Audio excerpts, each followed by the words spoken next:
And joining us now, Terry Strada, National Chair for 9/11 Families United. She lost her husband, Tom, in the September 11th terrorist attacks. Terry, what are you hearing from other 9/11 families today as the PGA, previously embracing you and your organization and opposing Saudi-backed Live Golf, now cozying up to them, giving them a big smooch? Everyone is feeling the same way: outraged, disappointed, angry, disgusted that Monahan could now sell the PGA to the Kingdom of Saudi Arabia, knowing that they are culpable in murdering our loved ones. PGA Tour Commissioner Jay Monahan, who you're referring to, he made some comments about the Live Golf a year ago this month. They didn't age very well. Take a listen to this part of it. No. I think you'd have to be living under a rock to not know that there are significant implications. And as it relates to the families of 9/11, I have two families that are close to me that lost loved ones. And so my heart goes out to them.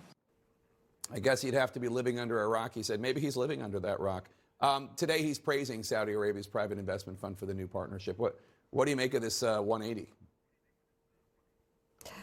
Again, just completely disgusted with his choice to side with the kingdom when, yes, he used the 9/11 families' storyline, our pain and our suffering, to promote his choice to say no to everything about Live a year ago. And now, like you just said, a complete 180 and saying that, you know, this is going to be good for golf, this is going to be good for our players. He sold out every single one of us. He turned his back on the 9/11 community, and he sold out his players, his fans, the golf base, the American people.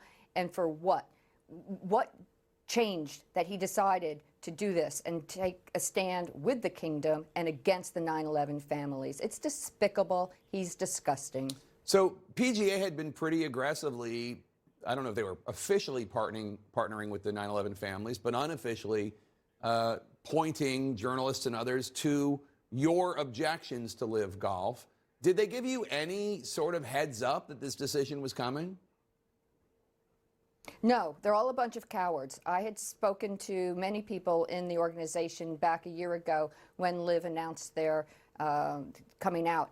And they were all eager to talk to us, yes, eager to even offer money to, you know, go out and promote, you know, this truth that we have about the kingdom and the role that they played in 9/11. Not one of them had the courage, the gumption, the anything to give us a heads up, to call us, to talk to us about it, to share any of this with us. They just decided to help the regime, you know, sports wash their reputation, to take these billions of dollars and say, you know, ignore the billions of dollars that they used to spend on terrorism, on Al-Qaeda, on terrorist attacks like September 11th. Let's just put that all behind us, because now they're going to throw billions of dollars at golf.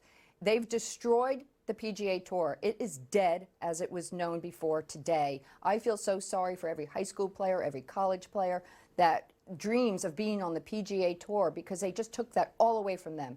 It's all now owned and run by the kingdom. I feel bad for the players that stood by the PGA and said, we're not going to go to Live. We're not going to take that kind of money. We're going to stand by you. And Jay Monahan does this to them.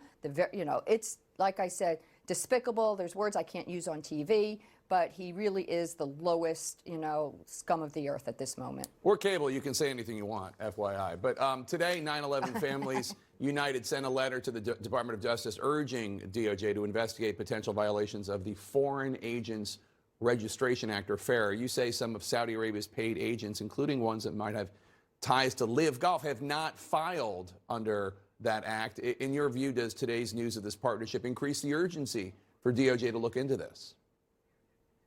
I believe so, yes. I believe there's very serious FARA violations going on that need to be examined. And we also, Congress might need to now start to look at their tax-exempt status, because is the PGA still going to be able to have that with all of this money, with all of this influence from the Kingdom of Saudi Arabia? This is a sports washing entity. Its only sole purpose is to change the image of the kingdom. So every single person that's partaking in that, yes, needs to file their FARAs. They need to follow the rule of the law. We need full transparency on who's doing what and what money's being spent. All of that needs to be examined further. Terry Strada, we honor your husband's memory, and thank you so much for being with us.